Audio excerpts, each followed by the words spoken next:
Welcome to Revsportz. So what transpired at the selection committee meeting? We know, going ahead over at least for the next couple of days, Shubman Gill's omission from the T20 World Cup squad will account for a lot of column inches.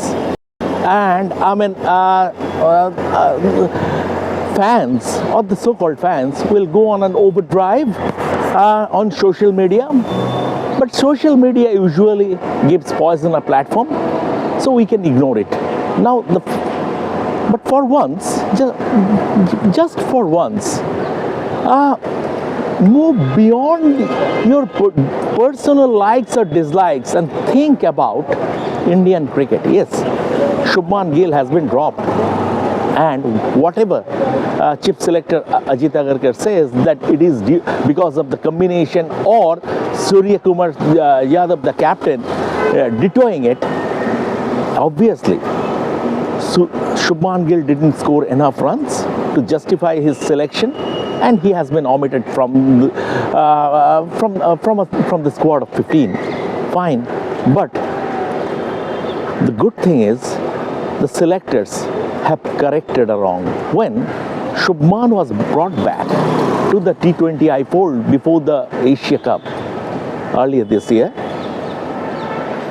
and he was given vice captaincy, what did it do? It upset a very successful opening combination of Abhishek Sharma and Sanju Samson. So first, Sanju was sacrificed as an opener to accommodate Shubman Gill, and then Sanju lost his place in the playing 11.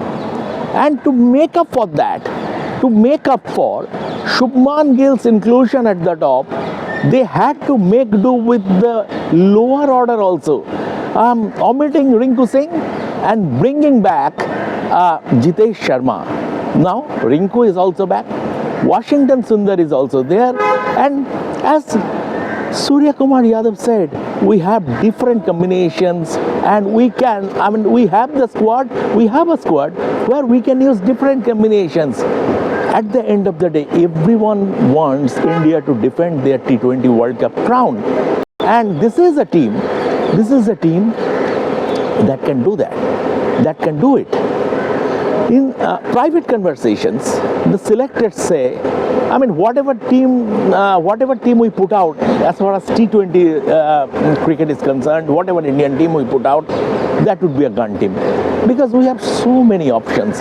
They are spoiled for choice, and the feeling is that it's always good to have an embarrassment of riches rather than not having options at all.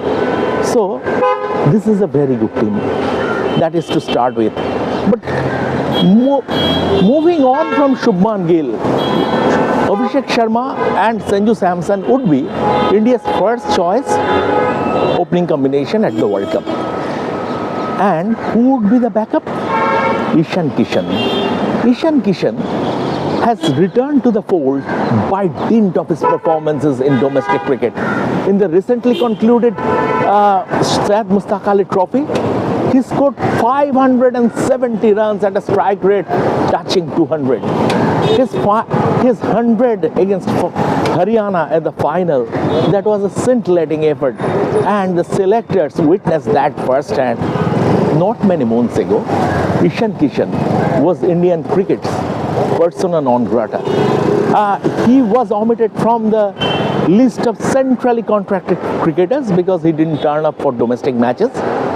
But the fact of the matter is that now all is hunky-dory, and that's a good thing. It also suggests that the selectors value domestic cricket, and the selectors and the BCCI don't bear a grudge. So everything is fine as far as this selection is concerned. Now, if we move on to why Shubman Gill has been dropped, this correspondent directly asked Ajit Agarkar, the chief selector, whether he has been dropped on form. Ajit Agarkar said, no, it is your interpretation and our interpretation could be different from that. And it is about the team combination. We wanted to have an opening batsman who is also a wicket keeper. And also the backup for Sanju Samson is also a wicket keeper who opens the innings, Ishan Kishan. So according to them, we respect their choice, because also at the same time, if Ajit Agarkar would have said that yes, Shubman Gill has been dropped on form, then the next question would have been, why is Surya Kumar Yadav still in the team and leading the team? Because he hasn't done well. He hasn't done well at all. I mean, his average, the skipper's average this year in T20 cricket is 14. Yes, Shubman Gill's the highest score in 15 innings after coming back to the setup is 47. But Surya Kumar Yadav is also not setting the stadium alight. So why is there? Why? So very intelligently,